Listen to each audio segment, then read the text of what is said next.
Кандуу өрөөн. Автору Артур Конан Дойл. Шерлок Холмстун жаңы окуялары. 1-бөлүм.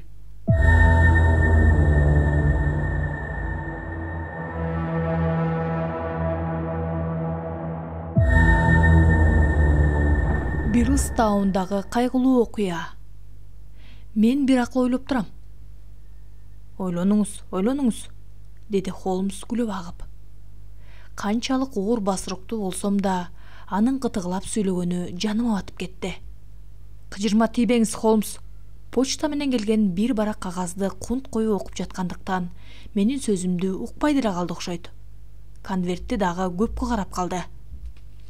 Парлоктун колу экен, деди ойлоо. Мен буга чейин анын жазганын 2 жолу окугам. Иргек ирибин бир кызыктай кылып жазат. Парлок өтө маанилүү нерселерди гана жазчу эле. Ошондуктан азыр эле окуп чыкпасам болбойт. Ал мага көңүл бурбай эле өзү менен өзү сүйлөшүп жаткандыктан ачуум тарай түштү. Парлок деген ким? Парлок лакап аты. Колдон суурулган амалкөй эпчил адам. Уотсон. Мурдакы катында эле жалган ат менен жаздым. Ошондуктан мени издеп убараланбаңыз деп эскерткен болчу. Баса, Парлок кимдир бир абройлуу инсан менен тааныш болгондугу үчүн гана мени кызыктырат. Акуланы сапарга баштаган ана балыкты же арстанды ээрчип алган жойпу түлкү дегеле баса албай жүрсө дагы чоңдор менен табакташ кишини элестетип көрүңүзчү. Андай кишилер Уотсон тымызын жолдор менен өз максатына жетет. Ошондон улам Парлок мени аябай кызыктырат. Сизге профессор Мариарти жөнүндө далай ирет айтып берсем керек эле. Илимпоз жана кылмышкер, шылуундугу баштан ашкан шумпай. Мени далай жолу сызга отургузуп кеткен. Коомчулук ал жөнүндө толук маалымат ала эле экенин айтайын дегем. Сойдуңуз, деди Холмс. Сиз кебез менен мууздайсыз. Тамашаламыш болуп туруп, кепке кемтик, сөзгө сөлтүк кылбаса экен деп чочулап турам. Анткен менен Мариартини кылмышкер деп оозуңуздан жаңылдыңыз. Мыйзамды көз караштан алганда кызылдай ушак. Ал карапайым, кылмышкер эмес. Баш териси бузук, чоң кылмыштардын түздөн түз уюштуруучусу. Бирок ал отко салса күйбөгөн, сууга салса чөкпөгөн шылуун болгондуктан сиздин айыптооңузду жокко чыгарып, сот жобуна тарттырмак. Нукура математика маселелери боюнча астероидтердин кыймылы деген китеби жарык көргөндө уч кайсын айткан киши табылбаптыр деп эмгиче аңыз кылып жүрүшөт. Ошондой кишини жаманатты кылууга кантип титиңиз барды? Ал даанышман Уотсон. Бирок биздин көчөдө дагы майрам келет. Ошол күн тезирээк эле келсе экен, деп жибердим. Парлок жөнүндө кеп баштагандай болдуңуз эле. Ооба. Парлок аттуу киши бар болгону Мариартинин көзүнүн агы менен тең айланып айтканы менен болгон неме?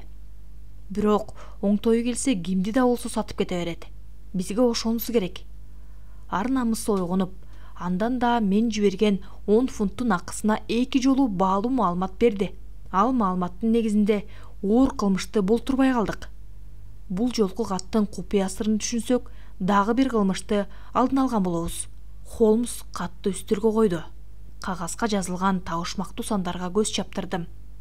534К, 2, 13, 127, 36, 31, 4, 17, 2, 45, Дуглас, 109, 293, 5, 37, Бирлстаун, 26, Бирлстаун 9, 18, 171.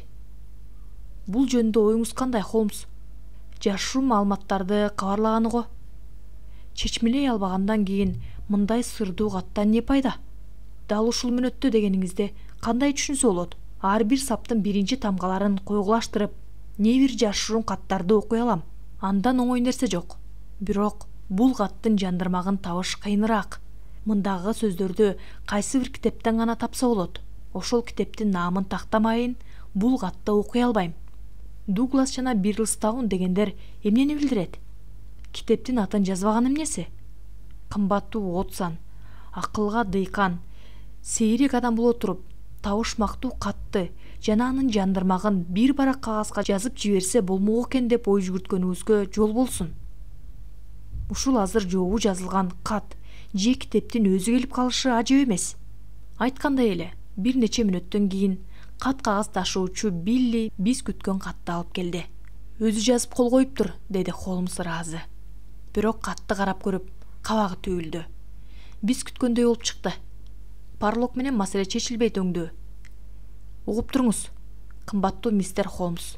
Бул иш боюнча сизге мындан башка жардам бере албайм. Менден шек санап калды окшойт. Конвертке дайыныңызды жазып жатсам, шып кирип келе калса болобу? Конвертти ката салдым. Бирок ал мени шектүү катары карап калды. Менден алган жашыруун катты өрттөп салыңыз. Сизге анын пайдасы жок, Парлок. Холмс катты кармаган бойдон дуулдап күйүп жаткан мештен көзүн албай туруп калды. Ал эмнеден коркуп кетти экен? Деди бир саамдан кийин. Шектүү шекерет дегендей, чыккынчылыгымды билип коебу деп жүрөк саада болгонубу? Мариартиден коркот экен да. Арийне, алар Мариартини тергеп ал дешет. Колдогон кожосу ошол. Ал дагы бир жосунсуз жорукту баштамак болгон го, Кесе айтыш кыйын. Европанын акылы жетик адамы арам ойлуулардын жер майышкан колун баштап казатка чыкса, андан бардык балени күтсө болот. Эмнеси болсо да Парлок эсиреп калгандай. Мариарти капысынан кирип келгенге чейин жазганы менен андан кийинкисин салыштырып көр. Конвертке жазганы даана, ал эми каттагысын оңой менен окуй албайсың. Сизге жооп жазып убараланбаса деле болот эле да. Каттын жанырмагын таап бер деп талап кыларымды билип, эртерээк кутулайын дегени да. Туура айтасыз, дедим дагы сырдуу катты кунт коюп окуй баштадым. Тырмактай кагаздагы сырдуу сөздөрдү түшүнө албаганыма ичиңге өткөн. Шерлок Холмс канжасын түтөтүп ойго чөмүлдү. Бул каттан сиз билбеген илинчеги болуп жүрбөсүн. Акылга салып көрөлүчү. Эмне үчүн Парлок кайсы бир китепчеге шилтеме жасайт? Анын оюндагысын билиш кыйын. Ал табышмактын жообун тапса болот го дейм. Китеп жөнүндө эч маалымат жокпу? Жок. Андай болсо башка ой жүгүртүп көрөлү. Чүү дегенде эле жерде 534 деген шарттуу сандар жазылыптыр. Биз анын китептин бети деп коелу. Демек, ал күмөндүү китеп экен. Андан кийинки белгиси Г. Андан кийинки белгиси Г2. Ал жөнүндө оюңуз кандай? Экинчи глава. Андай болушу мүмкүн эмес. Уотсон китептин бети көрсөтүлгөн соң, главаны тактоонун кажети жок. Экинчи главасы 534 беттен башталса, биринчи главасы кандай болот? Графа болуп жүрбөсүн? Азамат Уотсон, бүгүн акылыңыз ашып ташып турган кез экен. Графа же тилке болушу ыктымал. Демек, чоң китептин бир бетиндеги сөз 293 деп белгилениптир. Дагы бир нерсени эске алалы. Эгерде чанда кезикчү китеп болсо, сөзсүз мага салып жибермек. Ала дегенде шарттуу белгилердин жандырмагын билдирейин деген экен. Демек, ал китепти мен оңой таап алсам болгудай. Анда эле сөз элге кеңири белгилүү китеп жөнүндө болуп жатыптыр. Болсо болор. Демек, Парлок кош тилке болуп басылган чоң китеп жөнүндө сөз кылып жаткан болот. Библия деп сүйүнүп кеттим. Жакшы, бирок ал ой жортооңуз туура эмес. Мариартинин жан жөөкөлөрү Библияны окубай калсын. Анын үстүнө Библия сансыз басылгандыктан менде кайсы нускасы бар экени ал кайдан билсин? Жок. Парлок мендеги китептин 534 бетине бап келген чыгарма жөнүндө кеп кылып жатат. Андай шартка жооп берген китептер саналуу эле да. Туура, анда эле ишибиз кыйла жеңилдей түшөт. Демек, биз ар бир китебине номер коюлган, элге кеңири белгилүү болгон китептерди издешибиз керек. Айына бир чыкчуу жыйнак болуп жүрбөсүн? Азаматсың, Уотсон. Жылына бир жолу чыкчуу жыйнак Уойтекердин 1 жылдыгын алып көрөлүчү. Кеңири таралган кош тилке болуп басылган. Ар бир бетине номер коюлган көлөмдүү жыйнак. Холмс китеп текчеден бир томду алып чыкты. 534 бет. Экинчи томун алып чыкты. Экинчи тилке. Британ Индиясынын бюджети жана соода саттыгы жөнүндө экен. Жаза баштаңыз, Уотсон. 14 номер. Махратта табышмактын жандырмагына окшогон сөз экен. Бале басып 127 сөз өкмөт. Бизге жана профессор Мариартиге тиешеси аз болсо да кандайдыр бир мааниси бар. Иликтөөбүздү уланталы. Махраттын өкмөтү эмнеше сайт болду экен. Кап, кийинки сөз мамык. Окшошпой калды Уотсон. Окшошпой калды. Иликтөөбүздү токтотолу. Холмс тамашалай сүйлөгөн болгону менен көңүлү кайт боло түшкөнүн баамдап турдум. Асты ачык мештен көздү албай, мен дагы тунжурадым. Аңгыча текчеден эскириги жеткен бир китеп алып, Холмс бакылдап кирди. Шашкан ашка бышкан болуп турбуз, Уотсон. Күнгө 7 январ. Биз жаңы эле басылып чыккан жыйнакты карап турбуз. Парлок өткөн жылкы жыйнакка шилтеме жасашы мүмкүн эле да. Эгерде экинчи кат жазса, ал жөнүндө сөзсүз билдирмек. 534 бетти карап көрөлү. 13 сөз. Кабарым бар. 127 маалымат. Башталышы түзүк. Холмстун көзү жайнап чыкты. Коркунуч. Эң сонун. Жазыңыз, Уотсон. Коркунуч жөнүндө кабарым бар. Кимдир бирөө жакынкы күндөрү, андан ары Дуглас деген кишинин аты. Бай, азыр Бирлстаун, Сепил. Бирлстаун ишендирип. Ал зарыл. Бүттү, Уотсон. Акылга салып иш кылгандын жыйынтыгы жөнүндө оюңуз кандай? Холмстун айткандары жазылган кагазга үңүлдүм. Өз оюн ментип табышмактатпай эле билгиси болмок экен. Тескерисинче, Парлок өз оюн айдан ачык билгизиптир, деди Холмс. Баш катырчу жери деле жок экен. Парлоктун айтканында өз имаратында жашаган Дуглас аттуу бай кишиге коркунуч туулуптур. Коркунуч жакындап калганын билгизиш үчүн ишеним деген түшүнүктүн ордуна ишендирип деген сөздү пайдаланыптыр. Иликтөөбүздүн жыйынтыгы ушундай болду. Шерлок Холмс өзүнүн тапкычтыгына курсант болуп, көңүлү көтөрүлүп турганда, Билли, Скотленд-Ярдтын инспектору Макдональд кирип келди. Ал жылдары Алек Макдональд азырктай абройлуу боло элек кези. Сөзгө сараң, мүнөзү катаал, узун бойлуу, акылдуу, ден соолугу мыкты, полициядагы иш билги жигиттердин бири боло турган.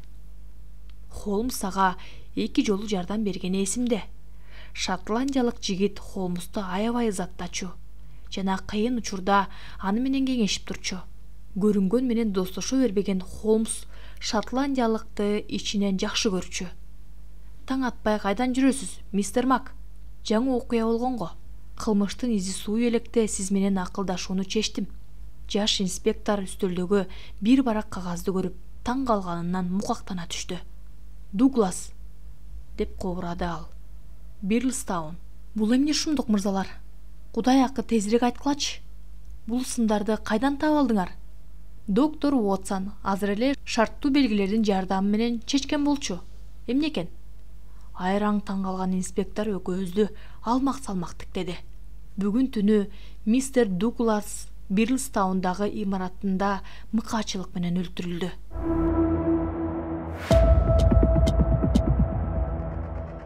Менин досум кыйынчылыкка моюн бербеген бышык киши болсо да, бул кабарды укканда оор мүшкүлгө кабылгандай боло түштү.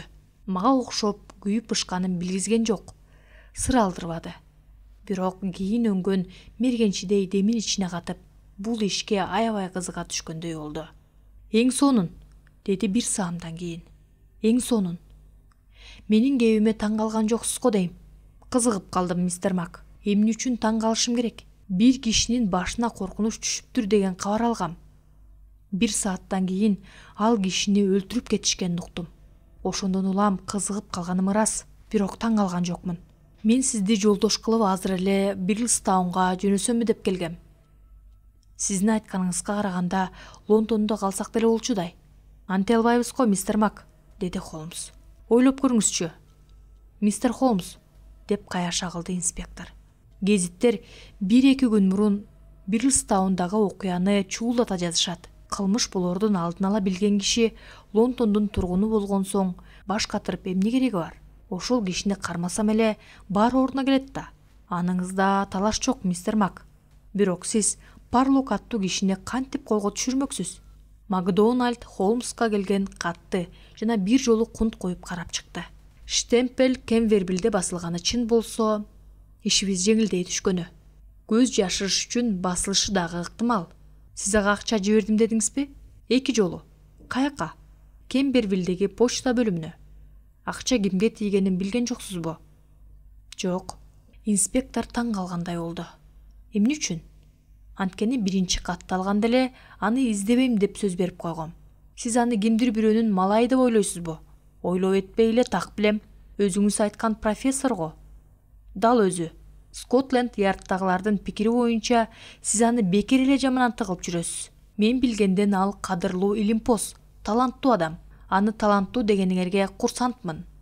Сиз аны жаман көрөрүңүздү угарым менен ага көзмө көз жолуккум келди.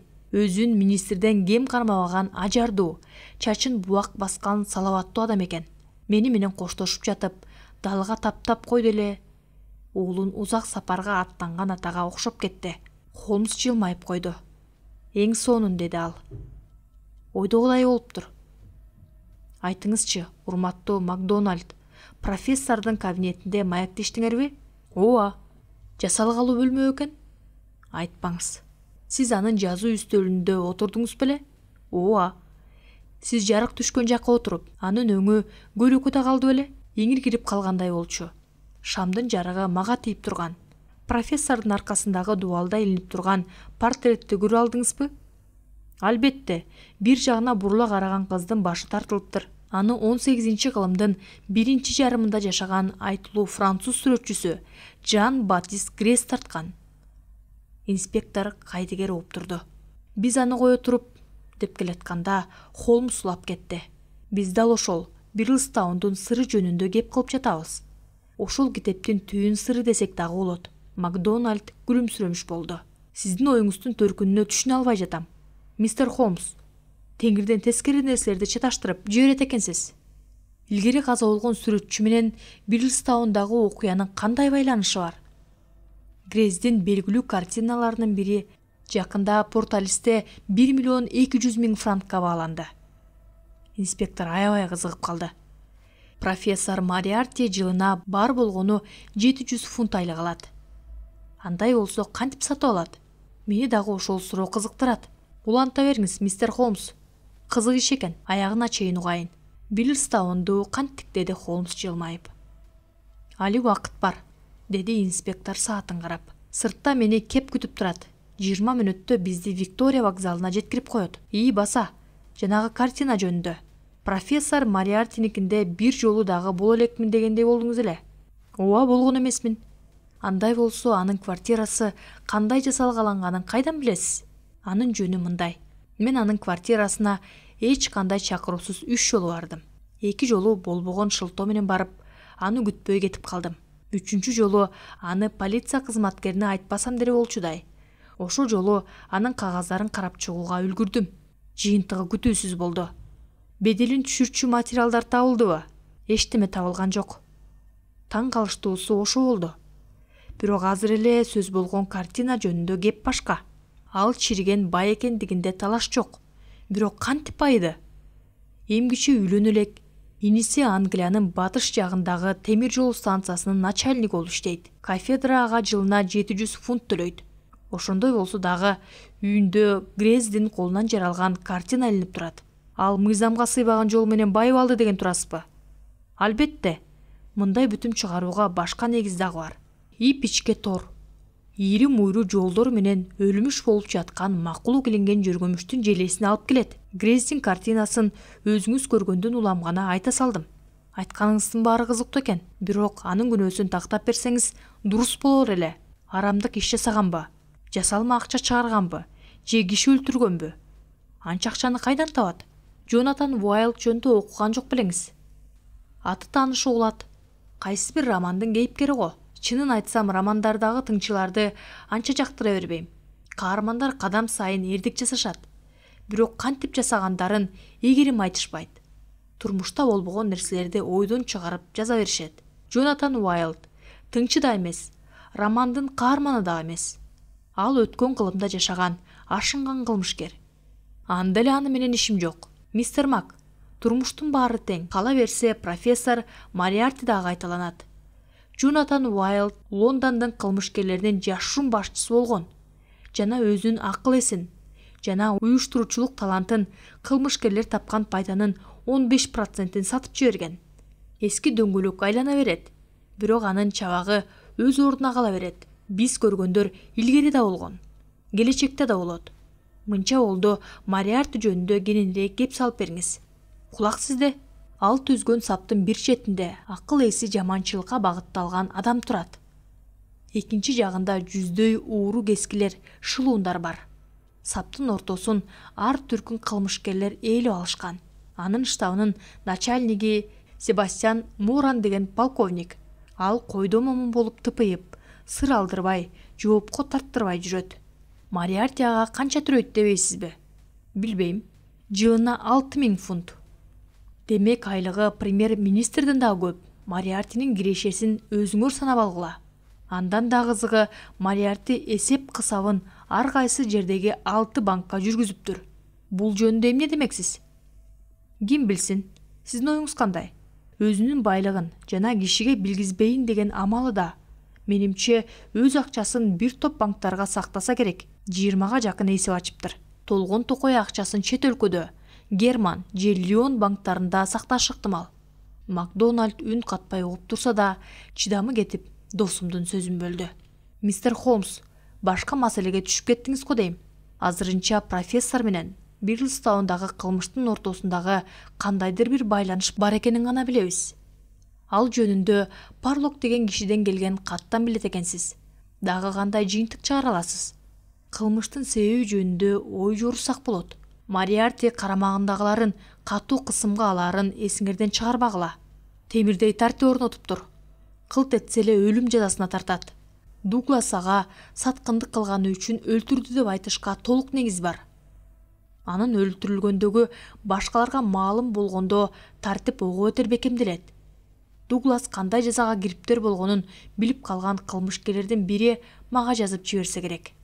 Бул биринчи ой жору. Экинчиси, Мариарти көнгөн адатына салып, Дугласты тонуп алган болушу керек. Ал жөнүндө уккан эмесмин. Андай болсо экинчи жоромол туура болгону. Мариарти ал ишке түздөн түз катыштыгы же жетекчилик кылган үчүн акча алмак болгон деп эсептесек болот.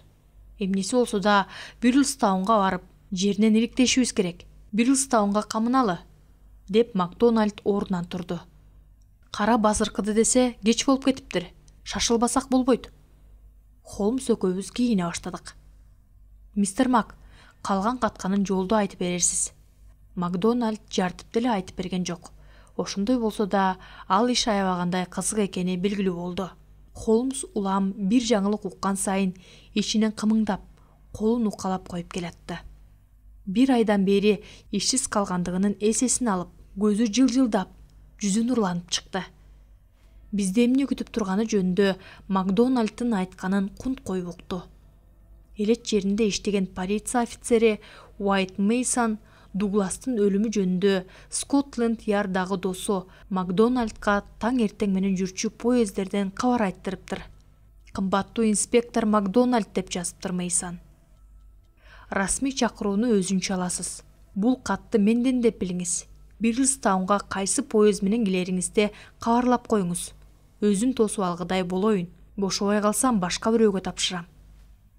Таң каларлык иш болду. Тезинен келиңиз. Колдон келсе, мистер Холмсту ала келиңиз. Ага дагы кызыктуу болот. Эгер адам өлтүрүлбөгөндө, театр койгон оюндан кем болмок эмес. Ишенип коюңуз. Чанда бир жолукчу таң каларлык окуя. Досуңуз акылдуу киши көрүнөт, деди Холмс. Үстүнөн түштүңүз. Уайт Мейсон, иштин көзүн тааныган адам. Дагы эмне айтасыз? Эчтеме? Калганын өзү айтып берет. Дуглас мыкаачылык менен өлтүрүлгөнүн кантип билдиңиз? Ал жөнүндө расмий билдирүүлөрдө айтылыптыр. Анда мыкаачылык деген сөз жок. Анткени полициядагылар антип айтышпайт. Жан Дуглас деген адамды мергенчилердин чолок мылтыгы менен башка ат өлтүрүптүр деп айтылган. Кылмыш түн ортосу ченде болгонун эч ким камала электиги жөнүндө билдирген.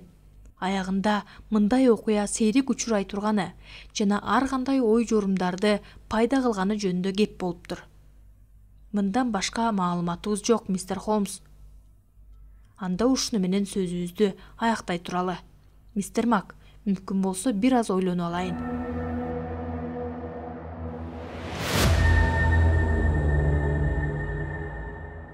Эмесе Лондондун түндүгүнөн орун алган Бирлстаунда болгон окуялар жөнүндө кеп салып берейин. Кылымдар бою ал шаар кароосуз калып калган эле. Бирок кийинки жылдары шаардын мал мүлктүү тургундары калаанын чет чакасындагы ажайып токойлордун арасына ажайып үйлөрдү тургуза башташты. Бирлстаундун борборунда дүкөндөр көбөйдү. Бирлстаундун ортосунан жарым мил ырактагы Кара Кайыңдуу эски паркта келишимдүү имарат бар эле. Ал тээ илгери биринчи крест жүрүштөрүнүн тушунда курула баштаган болчу. Имарат 1543 жылдагы өрттө жапа тартып, бир азы гана калган. Феодалдык сепилдин урандыларынын ордуна бышкан кирпиштен жаңы имарат курула баштайт. Чатыры черепица менен жабылган. Терезелери кичинекей имарат күнү бүгүн 17-кылымдын башында курулган имаратты элестетет. Жоокер феодалдардын имаратын айланта турган эки аңгектин бири суу менен толтурулган. Ошондуктан ал үйгө түнкүсүн көтөрүлүп, эртең менен төмөн түшүүчү көпүрө менен барууга болот. Кыскасы имарат ар түнү өзүнчө бир аралга айланып турат. Бул акыбал көп өтпөй бүт Англиянын көңүлүн бурдурган жашыруун, сырдуу чечмелөөгө түздөн түз тиешеси бар бир нерсеге айланды. Ал үйдө Джон Дуглас жана анын аялы жашачу. Элдин айтымында Дуглас элүүгө келип калган сымбаттуу, олбурлуу, көзү көк, муртун ак баскан, кабагы жарык адам боло турган. Бирок анын жүрүш турушу карапайым адамдар менен көбүрөөк ымалада болгондугун айын элечү. Анын алтыны дагы көп экен. Көрсө, убагында Калифорниянын кендеринен чогултуп алыптыр. Бир жолу өрт өчүргүчтөр да даап кире албай койгон үйгө кирип барып, кымбат баалуу дүнүйөнү аман алып калгандан кийин ал эр жүрөк киши катары элдин оозуна алынат. Англистер өзгөчө элетте жашагандары, башка жактан келгендер менен камыр-жумур болуп кете баштаса дагы, Бирлстаундуктар анын аялын ызатташчу. Миссис Дуглас өзүн түн кармачу. Аялы өлүп калган Дуглас менен Лондондо таанышат. Ал өңдүү түстүү, кара тору аялы боло турган. Күйөөсүнөн 28 жаш кичүү болсо да, бактылуу өмүр сүрүштү. Аларды жакшы билгендер күйөөсүнүн өткөн турмушунан кабардар болгондон кийин гана аялы ага анча ишене бербей калган деп коорап калышчу. Күйөөсү үйгө кечигип келсе да, миссис Дуглас аябай капыланчу дешет. Бирлстаундагы аламатка дагы бир кишинин тиешеси бар. Ал Гемстардык Сесил Беркер. Москолунан келген ал киши Бирлстаунга көп деле келбей турган. Мистер Дугластыкында үзбөй мейманда болчу экен. Мистер Дугластын өткөн турмушун ошол гана билеттешчү. Беркердин айтымында ал Дуглас менен алгачкы ирет Америкада таанышып, далай кыйын күндөрдү чогуу өткөрүшкөн экен. Ал колунда бар 45-тердеги кең көкүрөк, коюу кара кашы бар, сулуу адамдар боло турган. Дуглас же анын аялы менен шаардын чет чакасына көбүрөөк сейилге чыкчу. Ак көңүл, март, мырза киши деп калчу. Ал жөнүндө үй кызматчысы Эмс. Бирок ага каяш айтып бекер. Беркер Дуглас менен, өзгөчө анын аялы менен аябай жакшы болчу. Ошондон улам Дуглас аялын көз көрүнө кызганчу. Ошол аламат күнү Дугластын үйүндө жүргөн Беркер жөнүндө болгон бүткөн кабар мына ушундай. Үй кызматчыларынан Эмс менен миссис Дугласка үзүлүп түшүп кызмат кылган, кабагым кашым дебеген меймандос миссис Эллен алар менен чогуу болушкан. 6 январга караган түнү саат 12-лерде алгачкы кабар сержант Уилсон башчылык кылган полициялык күзөткө жетет. Аябай толкунданган Беркер Дугластын өлүмү жөнүндө үзүл-кесил айтат да кайра имаратка жүгүрөт. Саат 12-лерден өтүп калганда жергиликтүү бийликтегилерге болгон ишти айтып берип, полициянын сержанты дагы кылмыш болгон жерге жетип келет. Көтөрүлмө көпүрө төмөн түшүп, терезелер жарык болуп турган экен. Эси чыккан үй кызматчысы эшиктин алдында туруптур. Сесил Беркер сержантты ээрчитип кирет. Аңгыча Бирлстаундун тургуну доктор Вуд келип калат да 3 эркек каргашалуу бөлмөгө киришет. Дуглас чалкасынан жаткан экен. Доктор чөгөлөй калып, Дуглас эбак өлүп калганын көз карашы менен баяндайт. Дугласты карап болбойт. Көкүрөгүндө стволу кесилген мылтык жатыптыр. Ок жакын жерден атылгандыктан башынан чоло жери жок. Бырын-чырын болуп кетиптир. Эки стволдон бирдей ок чыгарыш үчүн Маша зым менен байланыптыр. Начальниктер келгиче эч нерсеге кол тийгизбейле, деди жоопкерчиликтен чочулаган полициянын кызматкери шыбырай сүйлөп. Эчтемесине тийген жокпуз, деди Сесил Беркер. Инспектор жан дептерин алып чыгып, сиз муну саат канчада көрдүңүз, деп сурады. 11:30 сааттын коңгуроосу кагылды. Мен өз бөлмөмдөгү асты ачык мештин жанында кийимчен отургам. Уктай элек болчумун. Аңгыча мылтык атылгандай болду. Биринчи болуп Дугластын бөлмөсүнө жарым мүнөттө учуп жеттим. Эшик ачык бекен? Ачык экен. Шорун каткан Дуглас дал азыркыдай болуп чалкасынан жатыптыр. Үстөлдө шам күйүп туруптур. Бөлөн-бөтөн киши көрбөдүңүзбү? Жок. Миссис Дуглас тепкичтен түшүп келатканын байкап калып, жолун тородум. Үй кызматчысы Элен дагы келип калган экен. Миссис Дугласты алып кетти. Эмс экөөбүз мында келдик. Көтөрүлмө көпүрө түнү менен иштечү эле го. Ооба, көпүрө ошо түнү дагы көтөрүлүп турган. Мен аны төмөн түшүрдүм. Андай болсо киши өлтүргүч кантип жашынып калат? Кыязы мистер Дуглас өзүн өзү өлтүргөн го. А дегенде мен дагы ошентип ойлогом. Бирок карасаңар, деп Беркер терезе парданы өйдө көтөрдү. Терезе ачык экен. Мындайы да бар. Ал терезедеги кандуу такты көргөздү. Өтүкчөн кимдир бирөө терезеден түшүп качкандай. Демек, ал киши аңгек аркылуу качып кеткен демексиңби? Дал ошондой. Демек, сиз жарым мүнөт өтпөй бөлмөгө жетип келсеңиз, өлтүрүүчү ал кезде аңгектеги сууну кечип бараткан экен да. Ошондой болгонуна көзүм жетип турат. Мен дароо терезеге келсем болмок экен. Терезе парда тартылып тургандыктан андай ой башыма келбептир. Миссис Дугластын кадамын уктум да, кара жолтой бөлмөнү көрбөсө экен дедим. Айтканыңызда калет жок, деди сержант. Ал шумпай аңгектеги суудан кечип өттү деп эле коелу. Бирок көпүрө көтөрүлүп турса, бул үйгө кантип келип калды? Бул сурооңузга жооп бере албайм, деди Беркер. Көпүрө качан көтөрүлдү эле? Саат 6-ларда, деди Эмс. Мен билгенден көпүрөнү бир күн бараар менен көтөрүшчү. Жылдын бул мезгилинде күн 6-ларда эмес, 5:30 атат. Мистер Дугластыкында меймандар бар болчу, деп түшүндүрдү Эмс. Меймандар тарамайынча көпүрөнү көтөрбөйүн дегем. Демек, сырттан келген өлтүрүүчү саат 6-га чейин көпүрөдөн өтүп келип, мистер Дуглас саат 11-ден өткөндөн кийин бөлмөсүнө киргиче сыртта жашынып турат да. Мылтыгын таштап, терезеден чыга качат. Менин оюмча, албетте, тергөө учурунда баары аныкталат. Сержант капысынан өлгөн кишинин жанына жаткан карточканы өйдө көтөрдү. Анда ВÖ деген ариптер чийилип, анын алдында 341 деген сандар жазылыптыр. Бул эмнеси? Беркер карточканы кызга карады. Мен муну мурда байкаптырмын. Кыязы киши өлтүрүүчү түшүнүп койсо керек. ВÖ 341. Түшүнсөм Кудай урсун, деди сержант карточканы кармап көрүп. ВÖ дегени эмне болду экен? Кимдир бирөөнүн ысымыбы? Дагы эмне таптыңыз, доктор? Мистер Дуглас кечээ картиналарды дубалга илип жаткан болчу, деди Беркер асты ачык мештин жанындагы килемде жаткан чоң балканы жана мык салынган ящикти көргөзүп. Мына, бул стулга чыгып алып чоң картинаны илип жатканын көргөм. Сиз аны өз ордуна коюңуз, деди сержант башын кашып. Ого, деди ал терезе пардага назар салып. Терезе парда качан түшүрүлдү эле? Саат 4-төн кийин, деди баш кызматчы. Тетигинде кимдир бирөө күтүп турган окшойт, деди сержант үйдүн бурч жагындагы өтүктүн изин көргөзүп. Сиздин кебиңизге ишенсек, мистер Беркер, терезе парда түшүрүлгөндөн көпүрө көтөрүлгөнгө чейин, башкача айтканда, саат 4-төн 6-га чейин бул үйгө кирип, терезе парданын артына жашынып турган болот. Минтип убакытты бөөдө коротпой, өлтүрүүчү качып кете электе сыртка чыкпайлыбы, деди Беркер. Сержант бир саамча ойлоно калды. Сэр, таңкы саат 6-га дейре бул жактан поезд жүрбөйт. Демек, кылмышкер поезд менен кете албайт. Эгер ал чоң жолго кетсе, ары бери жүргөндөр анын ылай өтүгүнө көңүл бурбай койбойт.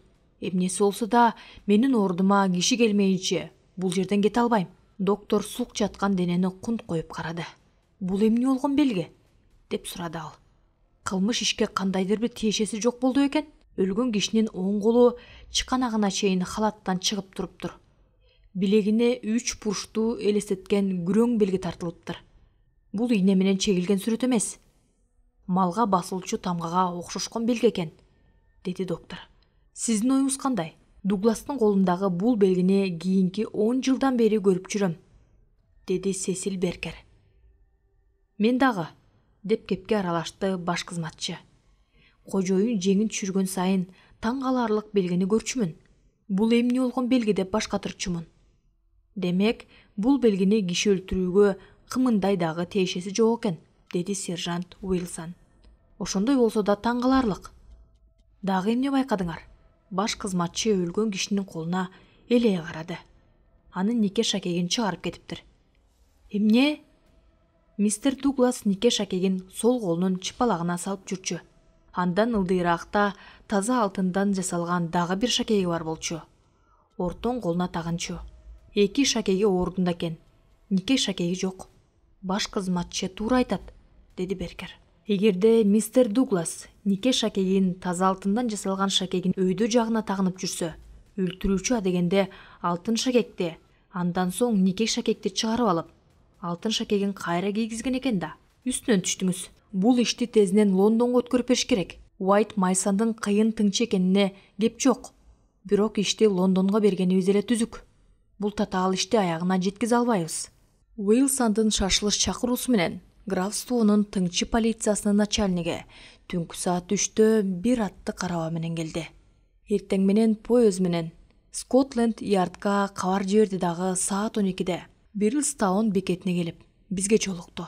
Оор басырыктуу, бети күнгө күйгөн, этеги узун, кемсел кийип, тайтактай баскан, акыл эстүү көрүнгөн салаваттуу мистер Уайт Майсон криминалистке эмес, карапайым фермерге же чабандеске түспөлдөшүп кетет. Бул өзү чатак иш экен, деди ал.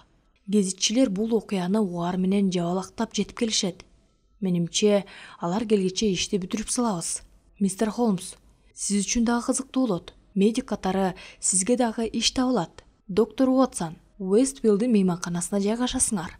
10 мүнөттөн кийин мейманканадан орун алдык дагы болгон иш жөнүндө толугураак маалымат алыш үчүн бир бөлмөгө чогулдук. Макдоналд жан дептерине бирдемелерди жазып жатты. Холмс болсо кызыгып тыңшап отурду. Эң сонун, деди ал баарын угуп болуп.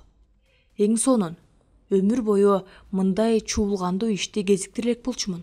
Айтканыңызда калет жок, мистер Холмс, деди Мейсон. Уилсон чогулткан фактыларды текшерип чыгып, айрым бир жыйынтыкка келдим. Тагыраак айтып бериңизчи, деди Холмс. Биринчиден, балкада эч бир из калбаптыр.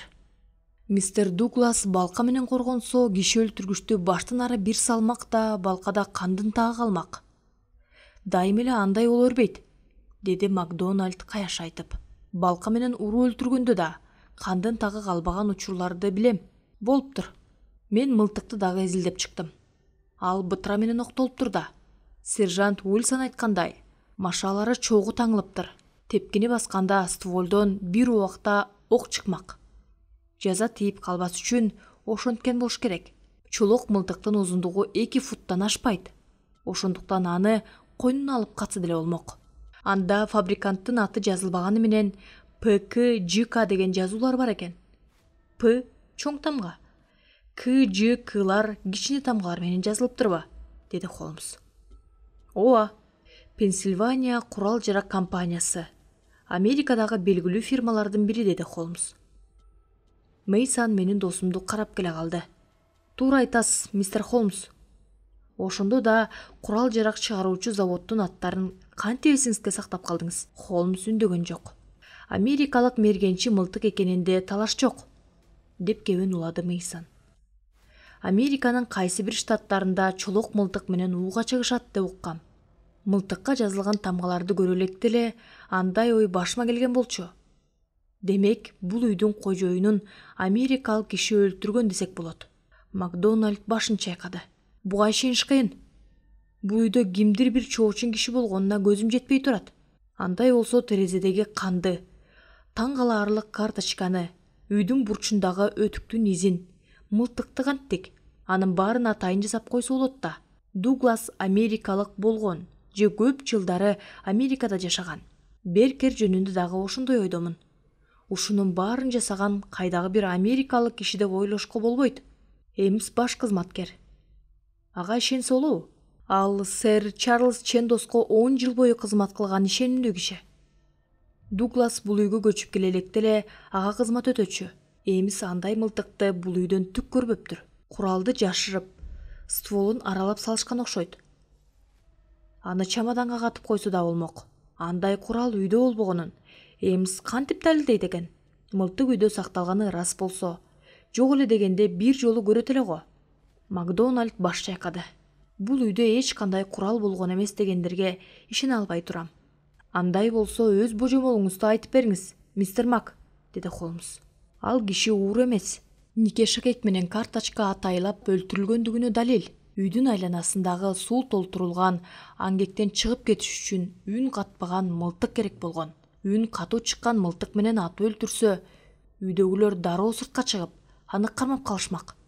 Айтканыңыз жүйөлүү, деди Холмс ойлуу. Айтыңызчы, Мейсон. Ал киши аңгектен чыккандан кийин эч из калтырбаптырбы? Из калбаптыр, деди мистер Холмс. Бирок аңгектин жээгинде тизилген таштарды дагы бир жолу жакшылап карап чыкпасак болбойт.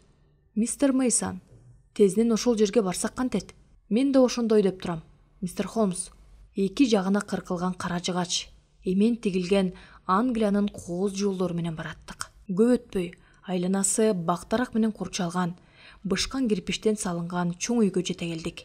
Жакындай келип, карагайдан салынган көтөрүлмө көпүрөнү, чоң аңгектеги көз жашындай мөлтүрөгөн суу кышкы күнгө чагылышып жатканын көрдүк. Бул жерде 300 жылдан бери далай адам жарык дүйнөгө келип, далайы наут болду. Ит агытып, куш салынган мергенчилер болду. Холмс аңгектин четине келип, сууга назар салды. Тизилген таштарды жана чөптү изилдеп көрдү. Менин көзүм бүркүттүкүнөн кем эмес, деди Мейсон. Бизди кызыктырчу изди көрө албай турам. Бирок кылмышкер изин жашырып кетиши дагы ажып эмес. Туура айтасыз. Суу дайым эле ылайланып турабы? Көбүнесе ылайланып турат. Тереңби? Чеке жагы 2 фут, орто чени 3 фут. Киши өлтүргүч сууга чөкмөк эмес экен да. Чоң киши эмес, бала дагы чөкпөйт. Көтөрүлмө көпүрөдөн өтүп, узун бойлуу, катыңкы сыны кетсе да сыры кетпеген баш кызматчы Эмске жолуктук. Шорду абышка купку болуп, күтүлбөгөн кайгыдан колу башы калтырап турган чак экен. Бирилстаундук полициянын узун бойлуу кызматкери ары бери басып турду. Доктор кетип калыптыр. Жаңылык барбы, Уилсон? Деди Мейсон. Жок, сэр. Анда бара бериңиз. Керек болсо чакыртып алабыз. Баш кызматчы мистер Беркер, миссис Дуглас жана үй кызматындагы аялга кабарлап койсун. Алар менен сүйлөшүшүбүз керек. Мүмкүн болсо айрым ойлорумду ортого салайын. Элеттик тыңчы мага жагып калды. Ой чабыты кенен адам экен. Буюрса кызмат жагынан жогорулай берчүдөй. Кала берсе Холмс дагы сөзүн бөлбөй кунт коюп угуп жатты. Мистер Дуглас өзүн өзү өлтүрдүбү же киши колду болдубу? Алгач ушул суроого жооп издейле, мырзалар. Эгерде өзүн өзү өлтүргөн болсо, ал нике шакегин өзү чыгарып алып катып коет да. Бул жерде халатчан келип, суу болгон өтүгү менен терезенин жанында ары бери басат. Андан соң терезени ачып каны менен. Бул ой жортууңузга ишенип болбойт, деди Макдональд кепке аралжы болуп. Мен дагы ошондой ойлойм. Ал киши өз жанынан өзү кыйган эмес. Демек, киши колду болгон. Андай болсо, аны чоочун бирөө өлтүрдүбү же үйдөгүлөрдүн бири өлтүрдүбү? Ушуну тактап алышыбыз керек. Оюңузду айтыңыз. Кандай болгон күндө да кылмыштын бетин ачуу кыйынга турат. Бул иш үйдөгүлөрдүн биринин колунан келди деп коелу. Ал Дугласты тарс эттере атып өлтүрсө, үйдөгүлөр сөзсүз жүгүрүп чыгышмак. Туура. Ок чыккандан кийин 1 мүнөткө жетпей мистер Беркер, ошондой эле Эмс Дугластын бөлмөсүнө жетип келгенин билебиз. Кылмышкер каш кагымда терезеден кирип келип, анын кашегине кан сүртүп, өлгөн кишинин колунан нике шакекти жулуп алышына кантип үлгүрөт? Мүмкүн эмес. Жакшы айттыңыз, деди Холмс. Бул маселе боюнча сизди толугу менен колдойм. Дугласты чоочун бирөө өлтүрдү дейле. Андай болгондо өлтүрүүчү бул үйгө күбүгүм талаш 5:30 чейин, бирок көпүрө көтөрүлө электе келген болот. Үй толо меймандар, эшик ачык, жолдо болгон киши жок. Ал мистер Дугласка чарбалык иш менен келиши дагы ажып эмес. Дуглас өмүрүнүн көбүн Америкада өткөргөндүктөн жана мылтык дагы америкалык болгондуктан өч алуу максатында өлтүрүлүшү ыктымал. Кылмышкер бул бөлмөгө кирип, терезе парданын артына түнкү саат 11ге чейин жашынып турган болот. Мистер Дуглас бөлмөгө киргенде экөө кермур айтышат. А балким сүйлөшкөн дагы эместир.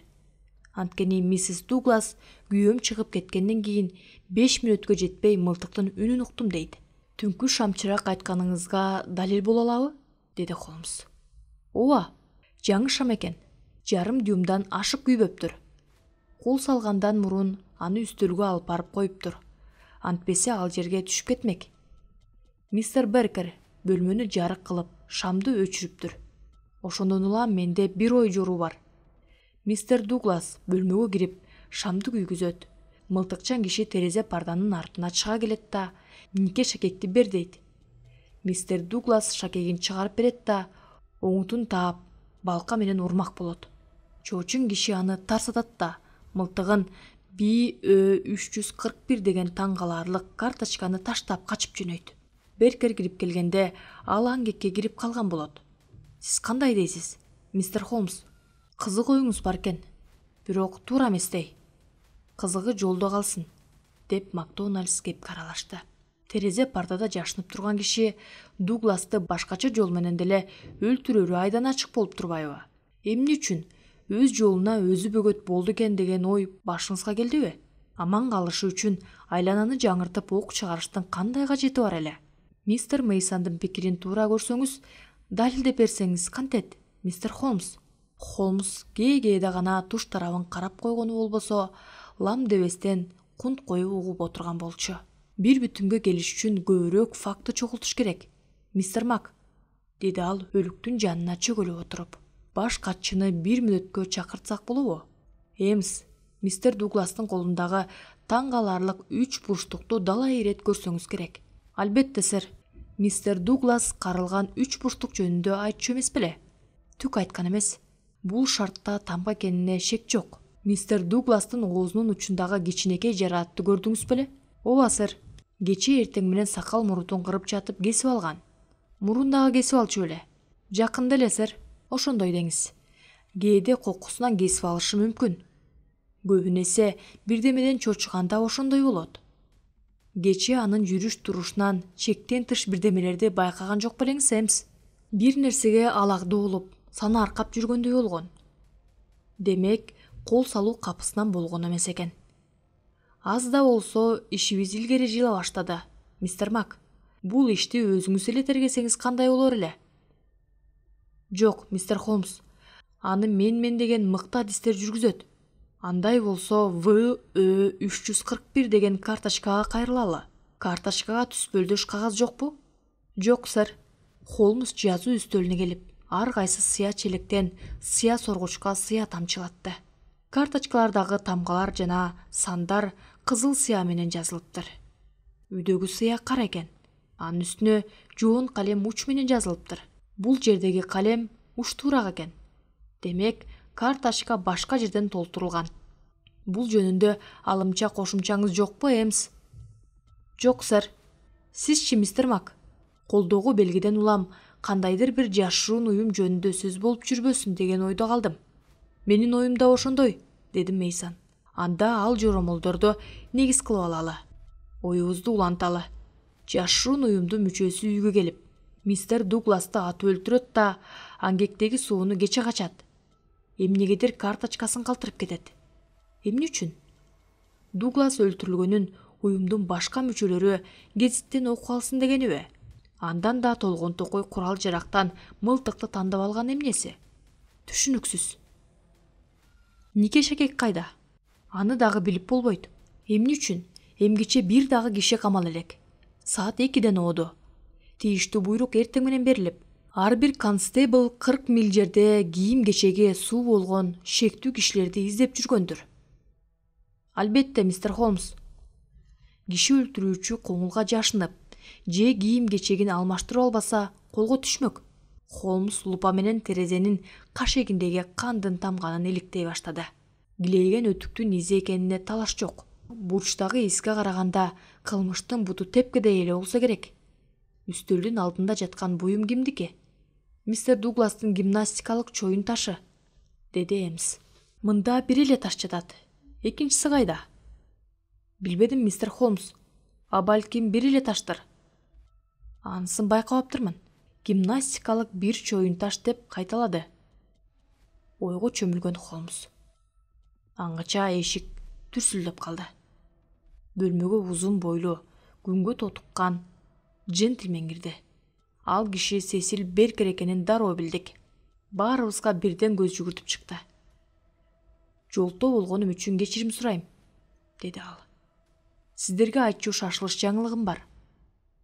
Мындан 100 кадамдай жерде кимдир бирөө велосипедин таштап кетиптир. Беркерди ээрчип, бадалда катылып жаткан велосипеддин жанында турган бир нече кишини көрдүк. Аябай чаң баскан велосипед экен. Темир ачкычы жана май куйгучтан башка эч нерсе жок. Полицияга кереги тийип калышы мүмкүн, деди инспектор. Бул буюмдар тизмеге кошулат. Кылмышкер каяка жетип кеткенин биле албасак дагы, каяктан келгенин аныктай алабыз. Бирок ал эмне үчүн велосипедден дал ушул жерге таштап кеткен? Келген жагына кантип кетет? Мистер Холмс, дайынсыз нерселер тууралуу баш катырып жүрө берет окшойбуз. Бөлмөнү бүт карап чыктыңарбы? Деп сурады Уайт Мейсон биз кайра келгенден кийин. Карап чыктык, деди инспектор. Холмс баш ийкептин болду. Андай болсо, үйгө жашагандардын айткандарын угуп көрсөк кантет? Ашканага баралы, Эмс. Анда сиз биринчи болуп көрүп билгендериңизди ийне-жүйүнө дейре баяндап бериңиз. Баш кызматчы болгондой кылып айтып берди. 5 жылдан бери мистер Дугластын кызматында. Анын буйругу менен Эмс ар күнү кечинде көпүрөнү көтөрүп турчу. Анткени кожоюн эски салтты жакшы көрчү. Ал Лондонго чанда барчу. Үйүнөн да аз чыкчу. Бирок өлөрүнө бир күн калганда Тенбриджге барып, базарлап келген. Эмстин айтымында, капсалаңдуу күнү мистер Дуглас алдан эмеден чочулагансып, болбогон нерсеге эле кыжырданып калган имиш. Куугалуу түнү баш кызматкер кампада болуптур да. Меймандар тарагандан кийин ашкананы иретке келтириптир. Бир окумда коңгуроонун ачуу дабышы чыгат. Кампа менен ашкана көп бөлмөлүү үйдүн эң четинде болгондуктан мылтыктын үнүн укпайт. Коңгуроонун дабышынан чочулаган кызматчы аял дагы бөлмөдөн жүгүрүп чыгат. Экөө шашыла басып келатып, тепкичтен жайбыракат түшүп келаткан миссис Дугласты көрүшөт. Аңгача мистер Беркер ага жете келет дагы, кудайакы бөлмөңүзгө барыңыз. Шурду, жөн каза болду. Ага жардам бере албайбыз. Бөлмөңүзгө барыңыз, деп жалбарат. Миссис Дуглас үндөбөстөн артка жөнөйт. Эллен аттуу кызматчы аял аны уктоочу бөлмөсүнө узатып барат. Эмс менен мистер Беркер Дугластын бөлмөсүнө барып, анын өлүп жатканын көрүшөт. Караңгы болуп калгандыктан терезеден сыртка караса эч нерсе көрүнбөйт. Мистер Беркер тезирээк полицияга барсын деп, Эмс көпүрөнү көтөргөнү кетет. Эллен дагы Эмстин сөзүн кайталаптын болду. Андан соң күбө катары мистер Беркер сурак берди. Кылмышкер терезеден түшө качканы 5тен белгилүү. Анткени кандуу из көлүп турбайбы, деди ал. Анын айтымында Дуглас түнт киши болгон. Өткөн өмүрү жөнүндө чечилип айтып берген жана эмес. Беркер биринчи ирет аны менен Калифорниядагы Бенито Каньон деген жерде кен байлыктарын изилдеп жүргөндө таанышат. Экөө чогуу иштеп калышат. Бирок Дуглас күтүлбөгөн жерден ишин таштап, Англияга кетип калат. Көп өтпөй Беркер дагы Лондонго көчүп барат. Экөө катташып турат. Дуглас такай эле алдан эмедей чочулап, жүрөк заада болуп жүрчү экен. Анткени Калифорниядан шашылып көчүп кетип, Англиядын тынч көчөлөрүнөн үй сатып алганы бекеринен эмес. Беркердин ою боюнча кайсы бир жашыруун уюм Дугластын соңунан түшүп калса керек. Жашыруун карточкадагы анын жоромолуна кепил болот. Дуглас экөөң Калифорнияда көп болдуңарбы? Деп суроо узатты Макдональд. 5 жыл. Ал бойдок беле? Бойдок болчу. Анын биринчи аялы кайдан экенин билбейсизби? Аялынын улуту швед экен. Биз таанышаардан 1 жыл мурун келтеден өлүптүр. Ал Американын кайсы жеринде жашаганын айткан жок беле? Кээде өзү 5 колундай билген Чикаго жөнүндө айтып калчу. Жаш кезинде саякатта көп болчу экен. Саякатка кызыкчу эле. Жон саясатка ныпым кызыкчу эмес. Аны кылмышкер деп эсептебейсизби? Андан ак көңүл киши көрө элекмин. Калифорнияда экениңерде адаттан тыш кылык жоруктарын байкаган жок белеңиз? Адам көп болгон жерде жолочу эмес. Ошондон улам кимдир бирөөдөн коркот окшойт дечүмүн. Европага шашылыш кетип калганда өз оюмдун тууралыгына бекем ишенип калдым. Ал кеткенден кийин бир жума өткөндө 6 жигит ал жөнүндө сурамжылап келишти. Кандай немелер эле? Орой кишилер көрүнгөн. Алар калифорниялыктар беле? Калифорниялык экенин так айта албайм. Бирок америкалык экенине кепил бере алам. Шахтерлорго дагы окшош эмес. Кыскасы, ким экенин так айта албайм. Бул окуя 6 жыл илгери болду эле. Ооба, ага чейин Дуглас экөөңөр Калифорнияда 5 жыл чогуу иштептсиңер. Демек сиз айткан окуя мындан 11 жыл илгери болгон го. Ооба. Демек катуу жоолашып алып, Дугласты мында кан тартып келген экен да. Менимче ал кайгылуу окуяны башынан кечирип, аны өмүр бою унута албай жүргөн окшойт. Өлүм оозунда турганын билген соң жардам сурап, полицияга кайрылса болмок экен. Кыязы андай коркунучтан эч ким кутула албасына көзү жетсе керек. Кайда барса курал алып жүргөнү дагы ошондон окшойт. Бирок өлгөн түнү халатчан болчу. Көпүрө көтөрүлгөндөн кийин өзүн коопсуз сезсе керек. Мөөнөт жөнүндө тактап алайынчы, деди Макдональд. Дуглас 6 жыл мурун Калифорниядан көчүп кеткен экен. 1 жылдан соң сиз Лондонго көчүп келиптирсиз, туурабы? Ооба. Анын үйлөнгөнүнө 5 жыл болсо, сиз нике тойдун үстүнөн чыгыптырсыз да. Үйлөнөрүнө 1 ай калганда келип, күйөө жолдош болгом. Миссис Дугласты мурда таанычу элеңиз? Англияда болбосом, кайдан таанымак элем? Алар үйлөнгөндөн кийин Дугластын аялын көп көрчү элеңиз? Алар баш кошкондон кийин мен Дугластын өзүн көп көрчүмүн, деди Беркер тыңчыга сурдана карап.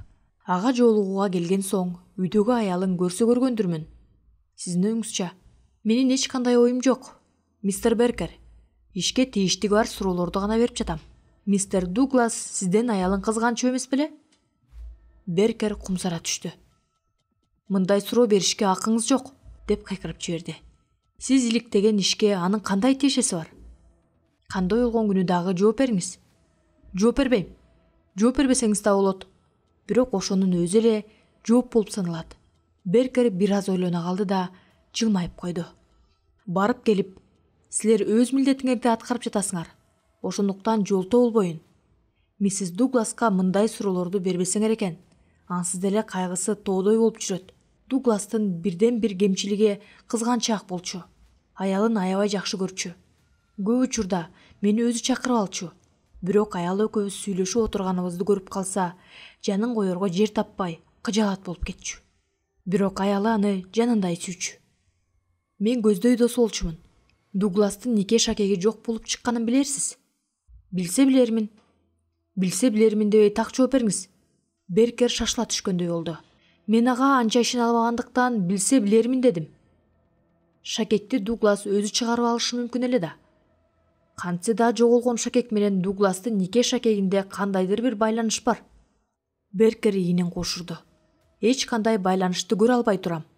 Бирок бул ишке миссис Дугластын катыштыгы бар деп ойлобоңуз. Катуу жаңылышасыз, деди ачууланып. Башка суроом жок, деди Макдональд сүйбөй. Менде бир суроо бар, деди Шерлок Холмс. Сиз бөлмөгө келгенде үстөлдө шам күйүп турду беле? Ооба. Бөлмөдө эмне болгонун шамдын жарыгы менен көрдүңүзбү? Ооба. Ошол замат коңгуроо кактыңызбы? Ооба. Эмис тез эле келдиби? Ооба. Ал келгенде шам өчүп, жарык жанып калган экен. Таң каларлык окуя. Беркер оңтойсуздана түшкөндөй болду. Ага анча деле таң калыштын кереги жок, мистер Холмс, деди ал бир саамга унчукпай калып. Шам жарытылуу жарык бербейт да. Холмс суроосун жаңырткан жок. Беркер баарыбызга бир сыйра көз жүгүрттү да чыгып кетти. Инспектор Макдональд миссис Дугласка сиз менен бөлмөңүздөн маектешсем кантет деп кат жазып, эмстен берип жиберди. Азыр өзүм барам деп жооп бериптир. Көп өтпөй тулку бою келишкен оор басырыктуу 30-дардагы сымбаттуу аял ашканага кирип келди. Жаңы бирдеме таап алдыңарбы? Деди бизге суроолуу кайрылып. Үмүтүн үзүп, чочуган кишидей болуп үнү дирилдей чыкты. Колдон келгенин жасап жатабыз, деди инспектор. Чыгым жагынан камсанабагыла, деди ал көңүлү салкын тартып. Сиз кылмыш болгон бөлмөгө барганыңызды Сесил Беркерден уктук, чынбы? Жок. Ал мени токтотуп алып, ал жакка барбай эле кой деди. Мылтыктын үнүн угаар замат төмөн түштүңүзбү? Желбегей жамынып алып төмөн түштүм. Мылтыктын үнү чыккандан кийин мистер Беркерди көптөн кийин көрдүңүзбү? Бат эле. Андай учурда убакыт да эсиңен чыгып кетет экен. Дугласка жардам бере албайсың. Ал бөлмөгө барбай эле кой, деп жаналы калбай жалынып туруп алды. Миссис Эллен, кызматчы аял, мени өйдө алып чыкты. Күйөөңүз чыгып кеткенден кийин мылтыктын үнү чыкканча дейре канча убакыт өткөнүн айта албайсызбы? Айта албайм. Мен анын баскан кадамын уккан жокмун. Жатаар алдында үйдү сыртынан бир карап чыкмай адаты бар болчу. Ошондой адатынан улам сиздин тынчыңызды алып жатам, миссис Дуглас. Күйөөңүз менен Англиядан тааныштыңыз беле? Ооба. Америкада жүргөндө анын өмүрүнө коркунуч туулганын мистер Дуглас сизге айткан жок беле? Миссис Дуглас жооп берерден мурун бир саамга ойлоно калды. Жок, айткан эмес, деди ал оюн жийип болуп. Эмнегедир эле чочулап жүргөнүн сезчүмүн. Мени капаланткысы келбей, эмнеден коркуп жүргөнүн айтчу эмес. Ал жүрөк заада болуп жүргөнүн кайдан билдиңиз? Миссис Дуглас жылмайып койду. Сүйгөн аялынан өмүр бою сыр жашырган күйөө болчу эле. Анын кылык жоругунан, биринчи кезекте чоочун кишилерге болгон мамилесинен улам, анын өштөшкөн душмандары сары изине чөп салып калганын сезчүмүн. Ал дайым эле алдан эмедей чочулап жүрчү. Бир аз эле кечигип калса сарсана болчумун. Күйөөңүз сиздин эсиңизде калган табышмактуу сөз айтчу эле. Бир жолу кандуу өрөөндөн кутула албай жүргөм деген болчу. Эмне болгон кандуу өрөөн деп сурадыңыз беле? Сурасам башын чайкап тим болгон. Экинчи аны желкемдин чуңкуру көрбөсүн. Анын кесепети сага тийбесе эле болду деп. Менимче ал ошол өрөөндө жашап, көрбөгөнүнө көр болсо керек. Башка эч нерсе айта албайм. Кимдир бирөөлөрдүн ысымын атаган жок беле? Жок. Бирок мындан 3 жыл мурун аң улап жүрүп кырсыкка учураган болчу. Жөөлүп жатып, кайдагы бир мистер Маккинтини каргап шилеп, жаны демдин өкүмдары деп улам-улам кайталаган болчу. Ал эсине келгенде кимдин жаны денинин өкүмдары деп сурасам, Кудай акы менин өкүмдарым эмес, деп күлүп койгон. Менимче Маккинти менен кандуу өрөөндүн ортосунда кандайдыр бир байланыш бар. Мистер Дуглас Лондондо жүрүп сизге сөз айткан экен. Сиздер баш кошконго чейин табышмактуу окуя болгон жок беле? Биз карым катнашта болуп жүрдүк. Бирок табышмактуу окуя болгон эмес. Анын атаандашы жок беле? Жок. Менин башым бош болчу. Анын нике шакегин бирөө чыгарып кетиптир. Аны кандай деп ойлойсуз? А балким анын өчмөнтөй жоосу күйөөңүздүн баскан изин бычактап жүргөндүр. Бирок эмне үчүн нике шакекти чыгарып алды экен? Миссис Дугластын өңүндө күлүмсүрөө пайда болгонсуду. Билбейм. Жарайт, башка сурообуз жок. Тынчыңызды алганыңыз үчүн кечирип коюңуз, деди инспектор. Айрым түшүнүксүз нерселер калды. Кийинчерээк такташып аларбыз. Миссис Дуглас, менин айткандарым силерге кандай таасир калтырды экен? Дегендей кыязы бизди бир сыйра карап алды да чыгып кетти. Сулуу аял экен, деди Макдональд. Ал чыгып кеткенден кийин, менимче бул ишке Беккердин түздөн түз катыштыгы бар. Маркум кызганчак экенин мойнуна алды. Кызганычтын себебин дагы башкалардан көрсө жакшыраак билиш керек. Нике шакектин жогулуш тарыхын дагы эстен чыгарбайлы. Өлгөн кишинин колунан шакегин жулуп алган адам. Сиздин оюңуз кандай, мистер Холмс? Менин досум ойго батып, тунжурап отурган эле. Ордунан туруп коңгуроо какты. Эмс, деди ал. Баш кызматчы бөлмөгө баш бакканда мистер Беккер кайда болду экен? Таап келейин, сэр. Ал бир аздан кийин кайра келди дагы мистер Беркер бакта жүрөт деди. Ошол түнү мистер Беркер кандай бут кийим кийип жүргөнү эсиңизде жокпу? Түнкү туфличем болчу. Полицияга барарыбызда ага өтүк алып бергем. Жарайт анда, Эмс. Кайсы из Беркердики экенин, кайсы из кылмышкердики экенин билип коюшубуз керек. Анын туфлиси кан болуп жүрөт. Баса, менин туфлиим дагы аныкынан кем эмес. Бөлмөдөгү канды басып алгам да. Эмс ошондой болсо да анын туфлиин алып келип бериңизчи. Эмс көп өтпөй таманы кан болгон туфлийди алып келди. Кызык, деди Холмс. Терезенин жанына барып, туфлини карап жатып, таң каларлык. Туфлилердин бирин терезедеги кандуу изге кое койду эле чап келип жатып калды. Ал бизди көрүп күлүмсүрөп койду. Инспектордун өңү бузула түштү. Мырзалар, шек саноо болбой калды. Беркер терезени өзү көрсөткөн болчу. Кандын тагы өтүктүн изинен чоң экен. Бул эмнеси, мистер Холмс? Бул эмнеси? Кызык экен, деп күбөрөндү досум Уайт Мейсон. Таң каларлык окуя деп айтпадым беле? Эң кызык окуя.